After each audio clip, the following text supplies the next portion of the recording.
All right, been a productive open day for us. Real pleased with how the guys have worked. We've also, I think, had a good break in that we've had this fall break yesterday and today. That's been really good for us. Additional meeting time and some team time. So I think we've made good use of it. Should be as healthy as we've been since prior to the first game this Saturday. I know all the guys are excited about getting back after it this week and getting back to playing, especially coming off a loss. You know, these guys are anxious to play again, but I do think the open day was came at a great time for us. As I told you last week, we really spent a lot of time focusing on attention to detail, execution, really looking at what we've done good, what we've done bad, and really trying to correct some of those things in practice. And if we'll play like we've practiced, we've got a chance to have a much better second half. The kids have really practiced well. We've had good execution, good spirit. Last week and into this week. Hopefully the rain will. Hopefully today's going to be nice and we can get outside and have a real productive day. We need that. Not sure what we'll do the rest of the week. And hopefully it'll get us a break as well tomorrow. But one of the things we've talked about is again, learning how to win. And the first way to do that is you don't beat yourself. That's the first way you win, is you don't beat yourself. And, so I think from that standpoint, we're on the same page, and everybody's just excited to get back out there and play. We've got a good team this week that we're going to play in Wake Forest. Always a tough opponent for us. We've had some really good games with them in the past. It's a great opportunity for us in our division. As everybody knows, our division is wide open, and so this is a big opportunity for our football team to hold court at home. And so that's something we got to really do a good job with. Offensively, they're definitely the best offense we've played. Very balanced. The biggest thing you're going to talk about when you talk about Wake Forest offense is Riley Skinner. He's had 37 starts. So he's got a lot of gamesmanship, a lot of poise. There's a lot of little nuances to his game that have come from experience, have come from playing, have come from success and failure. And he really understands what he's doing. The guy makes first downs. It's probably his greatest attribute is he makes first downs. Doesn't make a lot of mistakes. Just a real leader for them. He's an excellent scrambler. He's been very successful scrambling with his legs and running, but probably the biggest thing that he does such a good job of is scrambling around and finding a guy and throwing the ball. That's what makes him really dangerous to me. That's really what he likes to do at this point in his career. He's more a guy that when he scrambles, he's delivering the ball. He had a big touchdown last week. He scrambles out and hits the guy in the back of the end zone and throws it right on point. Kind of like we used to see with Matt Ryan some in this conference. Matt was always scrambling around and he just find an open guy. And that's what Riley has really mastered when you watch his games. I mean, he just knows where everybody is. All of a sudden you think he's going to run and he dinks it out to a running back in the flat, and that running back, you're out of position and he runs for 15, 20 yards. So he's what makes them go. They do a great job with a lot of misdirection in their offense. Also, run a significant amount of tall scheme, sweep in their offense.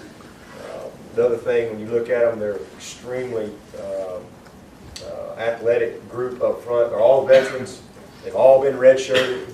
The redshirt seniors, redshirt juniors, redshirt sophomores. But all these offensive linemen have got a bunch of starts under their belt.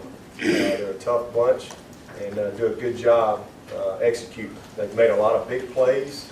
That's something we'll have to do a good job against because they will take shots. And some of their scores have been really, really big plays down the field. So we'll have to do a good job. Good running backs, both veteran guys. The wideouts, they've done, new guys, but they've done a good job of spreading the ball around to those guys and a very serviceable tight end. So we've got our hands full with them. Definitely the best group we played. Over on the other side of the ball, very well coached defensively. They probably move and stem as good as anybody that we play. You know, they do a great job of executing their stems and their movement. You know, right before you snap the ball or during the snap of the ball. And so that can create some issues for you from a targeting standpoint, steps, footwork. So we'll have to do a great job there in being poised with our snap count, using that as a tool for us to try to catch some of their movement. They do an excellent job of fitting the runs. They understand gap control. So that's what we got in store for us on their defense. They do have a lot of first-year starters defensively. A lot of first-year starters, but if you look at them, they've all played a ton of football. That's one of the things that they do. They redshirt just about everybody there. You look at their entire defense, it's redshirt, senior, redshirt, junior, redshirt, sophomore. So a lot of these guys are first-year starters, but they've all had significant playing time, and they've developed in their system, and they just kind of fit right in. So do a good job from that standpoint. Do an excellent job of executing, and we'll have to do that. Offensively, we'll have to really execute against these guys. The biggest thing is we have to take advantage of the opportunities that we get. So it's again eliminating those drop balls that kill drives or pre-snap penalties, things that beat yourself. And we'll have to take advantage of opportunities. I think it's going to be a big game for Kyle Parker. He's going to have to be a real good decision maker in this game, based on what he's being coached to do relative to what they do. And again, just can't beat ourselves. Special teams, it's all about field position when you play these guys. When you look at these guys, when they punt the ball, it's usually from like the 45 to the 45 because they do a good job of making first downs.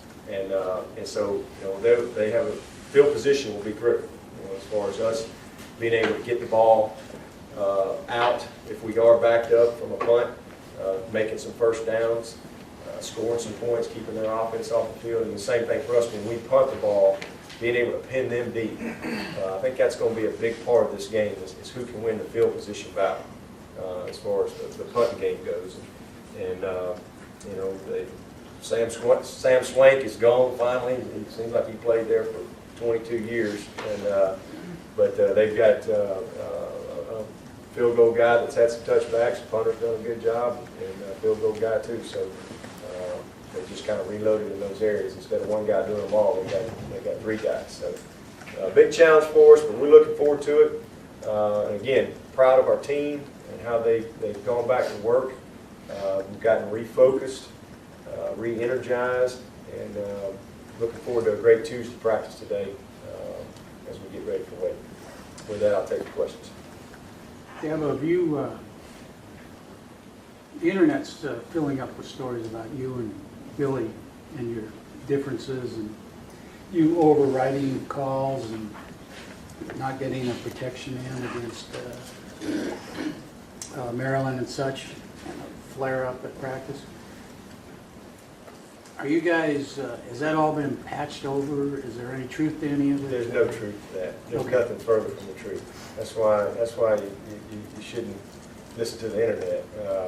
First of all, I hired Billy to be the offensive coordinator, and Billy's done a good job. I got a lot of confidence in Billy. I've probably overridden 3 calls in 5 ball games. It's no different on the defensive side. I may flip over and say, hey, let's go after these guys.